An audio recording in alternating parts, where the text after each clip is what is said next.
अस्सलामुअलैकुम students, I hope so कि आप लोग बिल्कुल ठीक ठाक होंगे अपने घरों पर। आज हम लोग चैप्टर नंबर 2 ही कर रहे हैं और उसका जो हमारा लेक्चर है वो जो मुश्तमिल है बेटा लेक्चर बहुत इंपॉर्टेंट टॉपिक पे मतलब लास्ट टाइम भी डिस्कस किया था आप लोगों से बेटा। हमारा नेक्स्ट लेक्चर होगा बहुत ही इंपॉर्टेंट होगा, उसको मिस नहीं कीजिएगा आप लोग, ठीक है। तो आज जो हमारा टॉपिक है बेटा वो उसका नाम है प्रोडक्ट ऑफ टू वेक्टर्स। इंतहा का इंपॉर्टेंट टॉपिक इस चैप्टर में से, ठीक है, क्योंकि इसमें आपने वो चीज़ देखनी है जो आपने मैट्रिक में नहीं पढ़ी, ठीक है। Product of two vectors. अब दो वेक्टर्स जो हैं इनकी टाइप भी होती है, ठीक है, दो टाइप की प्रोडक्शन होती है इसके अंदर ना, ठीक है। अब दो टाइप की प्रोडक्शन कौन सी होती है आइए देखते हैं। फर्स्ट ऑफ ऑल तो हमारे पास जो पहली टाइप है वो कहलाती है वेक्टर प्रोडक्ट या फिर स्केलर प्रोडक्ट। हम पहले जो है वो स्केलर प्रोडक्ट पढ़ लेते हैं, ठीक है। तो first type of product of vector is scalar product, ठीक है। क्या कहलाता है बच्चों? स्केलर प्रोडक्ट कहलाता है। स्केलर प्रोडक्ट को तुम इसके अलावा डॉट प्रोडक्ट भी कहते हो। स्केलर प्रोडक्ट को तुम क्या कहते हो बेटा? डॉट प्रोडक्ट भी कहते हो, ठीक है। दूसरी टाइप तुम्हारे पास कौन सी है? वेक्टर प्रोडक्ट की, ठीक है। और वेक्टर प्रोडक्ट का दूसरा नाम जो होता है वो क्या होता है बच्चों हमारे पास? वो होता है क्रॉस प्रोडक्ट। तो फर्स्ट ऑफ ऑल हम पहले स्केलर प्रोडक्ट को कंप्लीट डिटेल में पढ़ेंगे, उसके बाद इसके लॉज वगैरह भी हैं वो भी देखेंगे, प्रॉपर्टीज़ भी हैं बेटा वो भी देखेंगे। फिर इसके बाद हम शुरू करेंगे, बिल्कुल आराम से चलना है हमने, तो शुरू करेंगे वेक्टर प्रोडक्ट, ठीक है।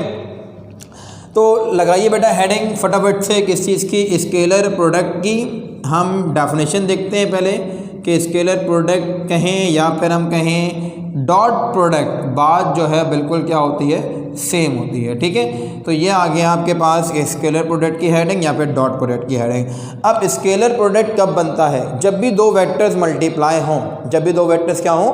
मल्टीप्लाई हों और उनका आंसर एक स्केलर क्वांटिटी आ जाए, तो ऐसी प्रोडक्शन, ऐसा प्रोडक्ट क्या कहलाता है बेटा? ऐसा प्रोडक्ट हमारे पास कहलाता है स्केलर प्रोडक्ट। बहुत सारी एग्जाम्पल आपके पास मौजूद हैं। आप एक फिजिकल क्वांटिटी पढ़कर आए हुए हैं मैट्रिक में वर्क डन के नाम से, पावर के नाम से, ठीक है।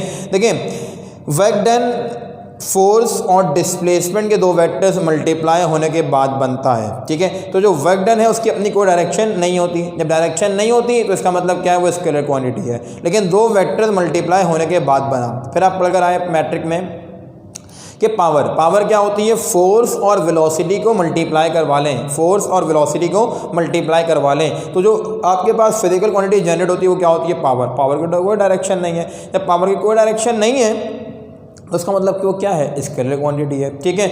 इसके अलावा अभी आप लोग तो नहीं जानते इस चीज़ को, लेकिन एक और एग्जांपल भी है, सेकंड में पढ़ेंगे आप लोग इंशाल्लाह। देखें अगर आप इलेक्ट्रिक फील्ड इंटेंसिटी को वेक्टर एरिया से मल्टीप्लाई करवाएं तो एक नई चीज़ बनती है आपके पास इलेक्ट्रिक फ्लक्स। इलेक्ट्रिक फ्लक्स की कोई डायरेक्शन नहीं होती है, वो भी वेक्टर क्वांटिटी है, स्केलर क्वांटिटी है, ठीक है। अब दो वेक्टर्स को जब भी मल्टीप्लाई करवाएं, third one is scalar, it's mean the product is said to be a scalar quantity. So definition लिखते हैं बच्चों, कैसे डिफाइन कर सकते हैं इस चीज़ को? इसको हम डिफाइन कर सकते हैं कि it can be defined as, लिख देता हूं मैं ऊपर ताकि आप लोगों के बाद वाजे हो जाए कि हम डेफिनेशन लिख रहे हैं, ठीक है। It can be defined as, देखें क्या डेफिनेशन लिखेंगे इसकी हम लोग अब? व्हेन टू वेक्टर्स, जब भी दो वेक्टर्स मल्टीप्लाई हों, when two vectors are multiplied together, are multiplied with each other, या टुगेदर एक ही बात है, are multiplied with each other, ठीक है। मल्टीप्लाई हो गए दो वेक्टर एक दूसरे के साथ। द आंसर में भी आपके पास जो आंसर आएगा, द आंसर में बी आ स्केलर क्वांटिटी, में बी आ स्केलर क्वांटिटी, तो क्या कहोगे तुम? सच प्रोडक्ट, ऐसे प्रोडक्ट तुम्हारे पास क्या कहलाते हैं? Such product is called scalar product. समझ आई बात ये वाली?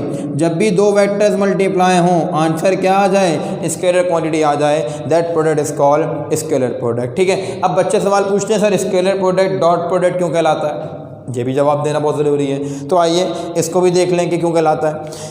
अब क्या लिखोगे यहाँ पे? यहाँ लिखोगे आ स्केलर प्रोडक्ट, या ऐसे कर लेते हैं ना कि अ डॉट इज प्लेस करके, आसान कर देते हैं बात को। देखिए आसान जितने वर्डिंग होगी उतना आपको याद करने में आसानी होगी। देखें अ डॉट इज प्लेस, डॉट क्या होता है? देखो डॉट ये होता है, ये डॉट है, ठीक है ना। A dot is placed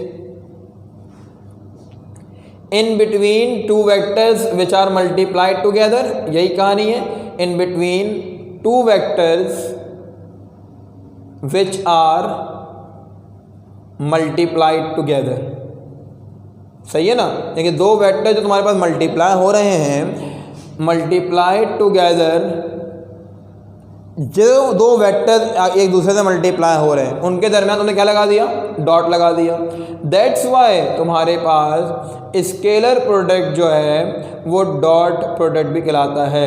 that's why a scalar product is called dot product. समझ आई बात, a scalar product is also called dot product. ये लीजिए बेटा, ये तो आगे तुम्हारे पास एक्सप्लेनेशन किस चीज़ की कि डॉट प्रोडक्ट क्यों कहते हो, सही है। इसकी एग्जांपल्स, क्या एग्जांपल्स है हमारे पास, तो आइए एग्जांपल्स देखते हैं बच्चों। इसकी एग्जांपल्स हमारे पास क्या हैं इसकी एग्जांपल्स हमारे पास बस 3 काफ़ी हैं, वैसे 2 भी काफ़ी हैं, 2 ही लिख लेते हैं, 2 लिख लेते हैं, बस 2 काफ़ी हैं, ठीक है ना। पहली एग्जांपल तुम्हारे पास, पहली एग्जांपल तुम क्या लिखोगे, तुम लिखोगे the vector force F, the vector force F, ठीक है ना। F से करते हो रिप्रेजेंट, एंड डिस्प्लेसमेंट D,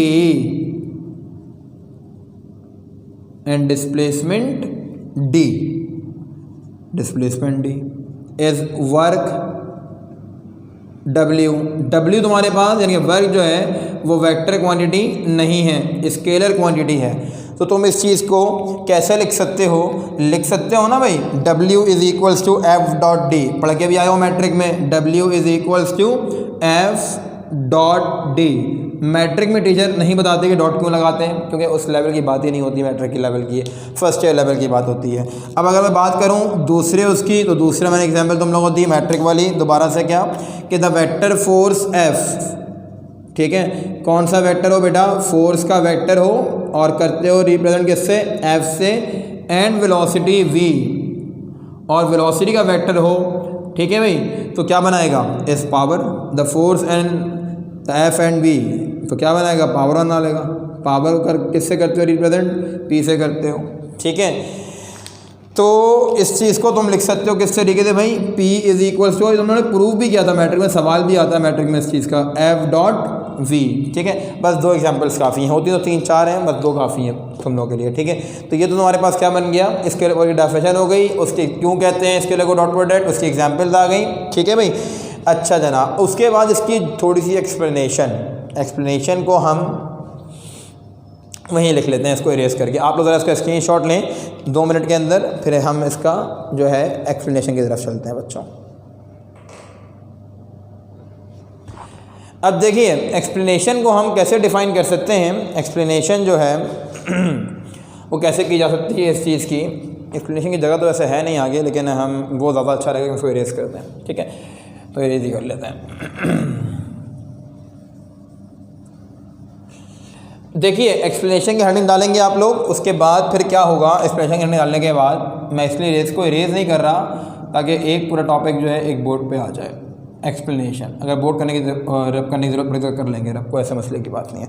देखिए एक्सप्लेनेशन में क्या लिखोगे कि इट कैन ऑल्सो भी डिफाइंड है। क्यों मैं इसको डिफ़ाइन कर रहा हूँ इस तरीके से, ताकि आप लोगों को बिल्कुल वाज़ेह हो जाए कि हम जो हैं ए डॉट बी को कैसे ओपन कर सकते हैं। कैन ऑल्सो भी डिफाइंड है, कैसे डिफ़ाइन कर सकते हैं हम इसको बेटा, इसको कर सकते हैं डिफ़ाइन हम इस तरीके से भी, और कि जनाब the product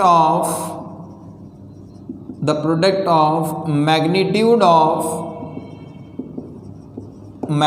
of 2 vectors, magnitude of क्या बेटा, 2 वेक्टर्स, एंड अब देखो एक चीज़ नहीं आई यहाँ पर क्या, and the cosine of angle between them, and the cosine of angle between them. अब मैंने ये क्यों कहा, मैंने ये इसलिए कहा कि जो डायग्राम बनाऊंगा ना मैं, वो ये बात तुम लोग बताएगी कि ऐसा मैंने क्यों लिखा, cosine of angle between them. देखो एक रेफरेंस तो ये हो गई। अब क्यों कहा ऐसा मैंने, इसलिए कहा कि जनाब फ़र्ज़ कर लीजिए ये आपके पास है वेक्टर बी। कौन सा वेक्टर है बेटा? Vector B. Basically dot product जो है ना, एक वेक्टर की दूसरे वेक्टर के ऊपर प्रोजेक्शन बता रही होती है कि एक पहला वेक्टर जो है वो दूसरे वेक्टर पे, दूसरा वेक्टर जो है पहले वेक्टर पे कितना प्रोजेक्ट हो रहा है, ठीक है, कितना साया बना रहा है अपना। देखिए अब आपके पास फ़र्ज़ कर लें कि वेक्टर ए आ गया, ठीक है भाई, ये क्या आ गया तुम्हारे पास? वेक्टर ए आ गया, ये वेक्टर ए आ गया। अब वेक्टर ए जो है चूँकि एक्स और वाई एक्सिस के बीच में है, दैट्स वाई इस पर प्रोजेक्ट हो रहा होगा, ठीक है। अब इसकी प्रोजेक्शन, इसकी मैग्नीट्यूड कैसे लिखोगे तुम? इसकी मैग्नीट्यूड लिख सकते हो ना कि वेक्टर ए की मैग्नीट्यूड जो है इस यहाँ पर क्या होगी, चलो बल्कि वेक्टर की मैग्नीट्यूड छोड़ो क्योंकि बीच में मौजूद भी नहीं होती मैग्नीट्यूड इसकी, यहाँ पर मैग्नीट्यूड क्या होगी? बी होगी। अब हम जानते हैं कि जब भी कोई वेक्टर, अगर ये वाई एक्सिस है, ये एक्स एक्सिस है, ठीक है, मैट्रिक में पढ़कर आए थे ना इस तरीके से कि अगर तुम्हारे पास ये वाई एक्सिस है और ये क्या है? एक्स एक्सिस है, ठीक है, और यहाँ कोई वेक्टर एक मौजूद है, कोई एक वेक्टर यहाँ मौजूद है, ठीक है, ये बात पढ़कर आए थे मैट्रिक में। तो ये वाला कंपोनेंट जो है क्या कहलाता था तुम्हारे पास? पढ़कर आए थे मैट्रिक में एफ, ये कहलाता था तुम्हारे पास एफ एक्स, ये कहलाता था क्या? F Y. तो ये भी क्या हो जाएगा? F Y. ये क्या हो जाएगा? एफ एक्स, यानी कि horizontal component F X, vertical component क्या कहलाएगा? एफ वाई कहलाएगा। तो इसी तरीके से अब अगर देखा जाए कि ए का कौन सा कंपोनेंट जो है along the direction of B है, तो आप साफ देख लें जो आपके पास हॉरिजॉन्टल कंपोनेंट है, एक्स कंपोनेंट है, वो along the direction of B होगा, क्योंकि बी कहाँ पर मौजूद है? बी मौजूद है हॉरिजॉन्टल एक्सिस के ऊपर, ठीक है। अब इसका मैं कैसे बनाऊँ? हम जानते हैं कि हमने लास्ट टाइम मैट्रिक क्लास में भी क्या किया था? परपेंडिकुलर ड्रॉप किया था। तो ये आ गया, परपेंडिकुलर ड्रॉप कर दिया। यहाँ तो जो वेक्टर तुम्हारे पास बना, ये जो वेक्टर तुम्हारे पास बना है, ठीक है ना, ये वाला, तो ये क्या कहलाएगा? ए ऑफ एक्स, यानी कि ए की वो मैग्नीट्यूड या ए का वो कंपोनेंट जो कहाँ मौजूद है? एक्स एक्सिस में मौजूद है। और एक्स एक्सिस वालों को हम जानते हैं, पढ़कर आए हैं लास्ट क्लास यानी कि मैट्रिक के अंदर, एफ एक्स जानते थे ना, क्या लिखते थे इसको, कैसे निकालते थे मैग्नीट्यूड हॉरिजॉन्टल कंपोनेंट की? F X equal to F cos theta, F Y equal to F sine theta, ऐसे फाइंड आउट करते थे मैग्नीट्यूड, ठीक है। तो यहाँ क्या लिखोगे? A X is equals to A cos theta, और थीटा क्या है? ये वाला एंगल बीच वाला। हॉरिजॉन्टल कंपोनेंट हटता है तो कॉस लगता है, वर्टिकल कंपोनेंट हटता है तो क्या लगता है? साइन लगता है, क्योंकि परपेंडिकुलर एक्सिस है, दैट्स वाई। तो देख लो ना क्या बन गई तुम्हारे पास मैग्नीट्यूड। इसकी मैग्नीट्यूड क्या हो गई? ए कॉस थीटा, ये आ गई मैग्नीट्यूड ए की, ये मैग्नीट्यूड किसकी है? बी की। तो ये जो लिखवाया है कि the product of magnitude of two vectors, ये आ गए दो वेक्टर्स की magnitude, and the cosine of angle between them is called dot product. तो बेटा इस चीज़ को आप कैसे लिख सकते हैं अब कि A dot B is equals to A B cos theta. समझ आई बात ये वाली? ए बी कॉस थीटा, ठीक है बेटा यहाँ पे बात। और इस चीज़ को ऐसे लिख सकते हैं B dot A equal to B A cos theta. अगर इस डायग्राम के रिस्पेक्ट से देखा जाए तो क्या बनेगा? B dot A equal to B A cos theta, ठीक है। अच्छा, अब हम इसको अगर ऐसे कर लें इस डायग्राम में, ये भी बात समझ में आ गई। इसके रिस्पेक्ट से क्या बन जाएगा? B dot A is equals to B A cos theta. ये भी ठीक है, बिल्कुल ठीक फॉर्मूला ये भी। लेकिन अगर मैं इस डायग्राम को इस तरीके से बना लूँ कि मैं इसको कह दूँ कि भाई तुम्हारे पास ये जो वेक्टर है ये वाला, ये वेक्टर बी है, ठीक है, और ये जो वेक्टर है तुम्हारे पास ये वाला, ये वेक्टर ए है। दोनों सूरतें सीख लो ना, एक सूरत तो सीख लो तुमने, ये बन गया। अब अगर ये वेक्टर ए है तो इसकी मैग्नीट्यूड क्या होगी तुम्हारे पास? ए होगी। इसकी मैग्नीट्यूड क्या होगी? ए होगी, ठीक है। अब बी वेक्टर प्रोजेक्ट हो रहा है ए के ऊपर, तो नीचे क्या लिख दिया जाएगा? ये नीचे लिख दिया जाएगा B X is equals to, क्या हो जाएगा ये? B X is equals to B cos theta. अब अगर मैं इसका प्रोडक्ट चेक करूँ क्या बनेगा? A B cos theta. ये डायग्राम हो गई इस फॉर्मूले के रिस्पेक्ट से। समझ आई बात? तो ये तुम्हारे पास क्या होता है बेटा? डॉट प्रोडक्ट का फॉर्मूला होता है A dot B is equals to A B cos theta. समझ गए इस बात को? A dot B equal to A B cos theta होता है हमारे पास डॉट प्रोडक्ट फाइंड आउट करने का फॉर्मूला। इसको मिटा देते हैं हम, इसका काम नहीं है हमारे पास। अब जो पहले डायग्राम बनाई थी वो इसके रिस्पेक्ट से थी, और ये जो डायग्राम बनी वो इसके रिस्पेक्ट से, ठीक है। तो यहाँ पर हमारे पास डॉट प्रोडक्ट की जो प्रॉपर्टीज़ हैं बेटा, सॉरी, डॉट प्रोडक्ट की जो एक्सप्लेनेशन है वो क्या हो गई? ख़त्म हो गई। ठीक है भाई, कोई अगर सवाल आपका है तो मुझसे पूछ लें, वरना इस चीज़ को नोट कर लें। तो आपने नोट किया होगा ऑलरेडी, इसका स्क्रीनशॉट एक बार लें ताकि आप दोबारा जो है इसको एग्जाम्पल्स को और इसको एक्सप्लेनेशन को जो है वो लिख सकें, ताकि फिर हम आगे चल रहे हैं।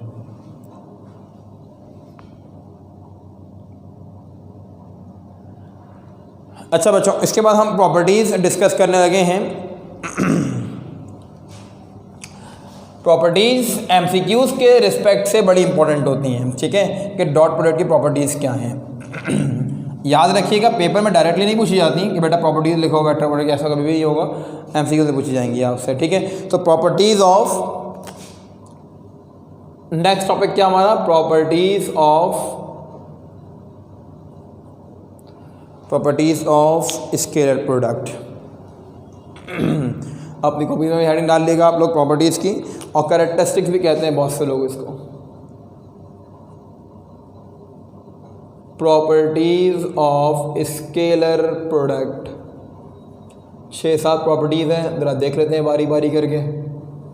देखें, पहली प्रॉपर्टी क्या कहती है कि अगर दो वेक्टर्स है ना ए एंड बी, ठीक है, या उससे पहले एक चीज़ और लिख लेते हैं कि जो ये आपके पास डॉट प्रोडक्ट है, ये कम्यूटेटिव ब्लॉक को भी और इसके अलावा डिस्ट्रीब्यूटिव ब्लॉक को भी ओबे करता है, क्योंकि हमारे नेक्स्ट क्लास में जो टॉपिक होंगे वो यही होगा, कम्यूटेटिव ब्लॉक और डिस्ट्रीब्यूटिव ब्लॉक। तो पहला जो हम पॉइंट लेते हैं इसका बेटा वो यही लिखते हैं कि डॉट प्रोडक्ट या scalar product obeys commutative law.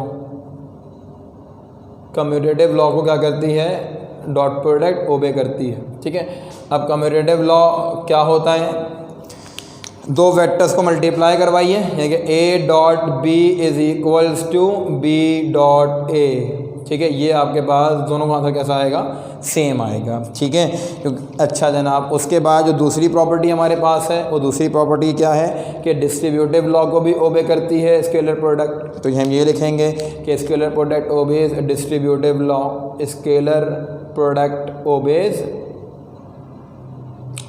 Distributive law. ठीक है भाई, ये हो गया मामला ख़त्म, डिस्ट्रीब्यूटिव लॉ। डिस्ट्रीब्यूटिव लॉ कैसे लिखा जाता है, यानी कि A dot B plus C is equals to A dot B plus A dot C. ये भी हम करेंगे अपने नेक्स्ट क्लास के अंदर, दोनों लॉज को प्रूव करेंगे हम। ठीक है ना, कह तो रहे हैं यहाँ पर कि ओबे करता है, कैसे ओबे करता है इंशाल्लाह नेक्स्ट क्लास में देखेंगे। अच्छा, अब जो तीसरा पॉइंट हमारा है कि तीसरा पॉइंट क्या है, तीसरा पॉइंट है कि जो डॉट प्रोडक्ट होता है तुम्हारे पास, द डॉट प्रोडक्ट, अच्छा जनाब क्या कह रहे हैं आपसे कि तुम्हारे पास जो डॉट प्रोडक्ट होगा दो पैरेलल वेक्टर्स का, वो कैसा होगा, मैक्सिमम होगा। कैसे मैक्सिमम होगा, ऐसे लिख लेते हैं कि the dot product of two vectors is maximum when they are parallel to each other. ये भी कह सकते हैं, और ऐसे भी कह सकते हैं कि if vector A and B are parallel to each other then their dot product will be maximum. तो मेरा ख्याल जो दूसरा वाला मैंने पॉइंट बोला है वो ज़्यादा आसान है। ठीक है, वैसे लिख लेते हैं, इफ़ वेक्टर ए, दो वेक्टर तुम्हारे पास है ना, मान लिया कि इफ़ वेक्टर ए तुम्हारे पास जो है पैरेलल किसके, बी वेक्टर के, तो if vector A is parallel to vector B, और you can say the angle between them is 0 degree. If vector A is parallel to vector B और the angle between them is 0 degree, the angle between them is कितना हो बेटा, अगर 0 degree हो तो their dot product will be maximum, their dot product will be maximum. वो क्यों और कैसे, अभी जवाब मिल जाएगा क्यों और कैसे का। ये देखो क्यों और कैसे, इसलिए कि ये तुम्हारे पास आ गया वेक्टर ए। ठीक है, ये क्या आ गया बेटा, वेक्टर ए आ गया, उसके बाद ये क्या आ गया बेटा, वेक्टर बी आ गया। दो वेक्टर्स हैं, दोनों कैसे हैं, पैरेलल टू ईच अदर हैं। तो फॉर्मूला पढ़ा कर क्या आया हूँ, A dot B equal to A B cos theta. तो लगा दोगे क्या, A dot B is equals to A B cos theta. Theta कितना है दोनों के दरमियान, 0 डिग्री। तो क्या लिखोगे, थीटा इक्वल टू 0, और you know that cos 0 is 1। तो फॉर्मूला क्या बन गया, ये वाला तुम्हारे पास फॉर्मूला बन गया तुम्हारे पास ये वाला कि A dot B is equals to what, A B into 1, क्योंकि cos 0 की जगह क्या आ गया 1 आ गया। तो हो गया ना बेटा डॉट प्रोडक्ट मैक्सिमम, यानी कि जब भी दो vectors parallel to each other होंगे तो प्रोजेक्शन सबसे ज़्यादा हो रही होगी, यानी कि पूरा का पूरा वेक्टर जो है दूसरे वेक्टर पे प्रोजेक्ट हो जाएगा। तो ये तो तुम्हारे पास बन गई आपके पास प्रॉपर्टी कौन सी, कि जब दो vectors parallel to each other हों तो हमारे पास जो डॉट प्रोडक्ट होता है वो कैसा होता है बच्चों, मैक्सिमम होता है। ठीक है भाई, अच्छा जनाब। इसके बाद अगली प्रॉपर्टी हमारे पास कौन सी होनी चाहिए, देख लेते हैं अगली प्रॉपर्टी नंबर 4। अब नंबर 4 क्या है, if vector is perpendicular to vector B, if vector A is perpendicular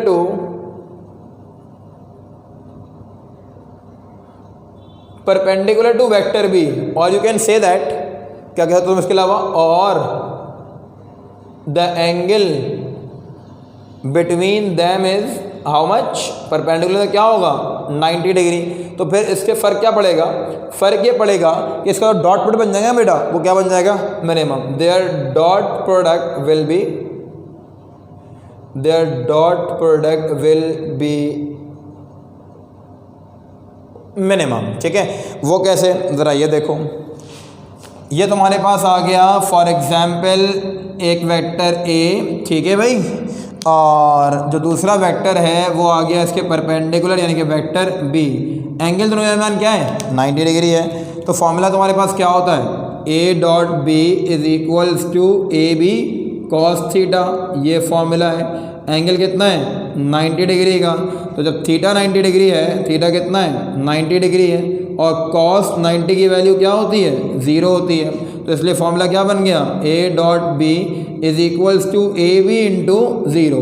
when any number multiply with 0 the answer will be 0। तो A dot B equal to 0। It's mean का result क्या मिला, when two vectors are perpendicular to each other the dot product between them is 0। Project होगा ही नहीं वाला vector, क्योंकि बनी ही रहा, कोई एंगल बीच में नहीं है, दोनों परपेंडिकुलर है। ठीक है, 90 डिग्री का एंगल है, एंगल नहीं है, मुराद ये है कि ऐसा कोई एंगल नहीं है जिससे प्रोजेक्ट हो जाए एक दूसरे के ऊपर। ठीक है, अच्छा पांचवा पॉइंट हमारे पास, पांचवें पॉइंट की जगह यहाँ नीचे नहीं है बेटा, मैं यहाँ लिख रहा हूँ। ठीक है, तो आज की क्लास हमारी सिर्फ इसी पे, इसकी प्रॉपर्टीज़ पे ख़त्म हो जाएगी। अभी हैं 2 प्रॉपर्टीज़ की बाकी फिर इंशाल्लाह हम नेक्स्ट क्लास में इसके लॉज और फिर उससे नेक्स्ट क्लास में हम वेक्टर प्रोडक्ट को डिस्कस करेंगे। ठीक है भाई, तो ये तो हो गया तुम्हारे पास क्या, dot product A dot B equal to 0। अगला पॉइंट हमारे पास पॉइंट नंबर 5। पॉइंट नंबर 5 में क्या कह रहे हैं, पॉइंट नंबर 5 में कह रहे हैं बच्चों आपसे कि अब अगर 2 सेम वेक्टर्स हों, द डॉट प्रोडक्ट, अगला अच्छा है ये पॉइंट है, the dot product of 2 same vectors ना, अगर 2 तुम्हारे पास एक जैसे वेक्टर्स हों, 2 सेम वेक्टर्स, कैसे वेक्टर्स हो बेटा, सेम वेक्टर्स हो, तो उनका डॉट प्रोडक्ट क्या होगा, if the dot product two same vectors is equal to the square of their magnitude, is equal to the square of their magnitude, उनके मैग्नीट्यूड के स्क्वायर के बराबर होता है, is equal to the square of their magnitude.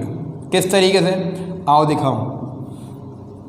देखो तुम्हारे पास 2 vectors हैं ना, ठीक है, कौन कौन से, एक तुम्हारे पास है वेक्टर ए, ये आ गया वेक्टर ए, ठीक है, अगला एक और वेक्टर है, दूसरा भी क्या तुम्हारे पास वेक्टर ए ही है। ठीक है भाई, 2 वेक्टर तुम्हारे पास मौजूद हैं। फॉर्मूला तुम्हारे पास क्या है, A dot B equal to, A dot B is equals to A B cos theta, A B cos theta. अब देखो A dot B is equals to A B cos theta तो है, थीटा क्या होगा, थीटा तुम्हारे पास 0 degree हो जाएगा, theta is equal to 0 degree. क्यों, दोनों डायरेक्शन कैसी है, सेम है, तो cos 0 इक्वल टू 1 बनेगा। अब a डॉट बी की जगह क्या आ जाएगा, a डॉट ए, क्योंकि सेम वेक्टर्स की बात कर रहे हो, a डॉट ए 0 की जगह क्या आ गया, cos 0 की जगह 1 आ गया। तो देख लो 2 सेम यूनिट वेक्टर्स का जो प्रोडक्ट किसके बराबर होता है, स्क्वायर ऑफ देयर मैग्नीट्यूड के बराबर। सही है भाई, ये लो ये बन गया तुम्हारे पास। अच्छा जनाब, उसके बाद फिर अगला पॉइंट और आखिरी पॉइंट हमारे पास बल्कि आखिरी सेकंड लास्ट पॉइंट होगा हमारे पास बेटा। ये क्या होगा, सेकंड लास्ट पॉइंट तुम्हारे पास कि if two vectors A and B are opposite to each other ना, are opposite to each other बोले या ये बोलें are opposite to each other, opposite to each other बोल रहे हैं बेटा, या फिर ये बोल रहे हैं are opposite to each other, और the angle between them is, angle कितना हो इसके दरमियान 180 हो, angle between them is 180 degree, then their dot product will be negative, then their dot product will be negative. कैसा होगा डॉट प्रोडक्ट तुम्हारे पास? Negative होगा। समझ आई बात ये वाली? Then the dot product will be negative. For example क्या कि ये तुम्हारे पास आ गया वेक्टर ए, ठीक है, प्रोजेक्ट तो होगा कंप्लीटली लेकिन उल्टा प्रोजेक्ट हो जाएगा, क्योंकि कैसे एक दूसरे के अपोजिट है, ठीक है। यानी कि फॉर्मूला तुम्हारे पास क्या होता है? A dot B is equals to A B cos theta. अब एंगल कितना है बच्चों? एंगल है 180 डिग्री, तो कॉस 180 इज इक्वल्स टू -1। जब -1 होता है तो A dot B is equals to A B into -1। Formula क्या बन गया? A dot B is equals to minus A B is the formula, ठीक है। नेगेटिव आ गया आंसर तुम्हारे पास।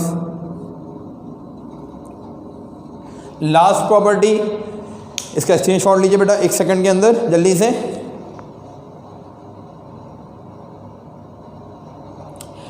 अच्छा जनाब, अब लास्ट प्रॉपर्टी हमारे पास क्या है बच्चों? लास्ट प्रॉपर्टी हमारे पास है इसकी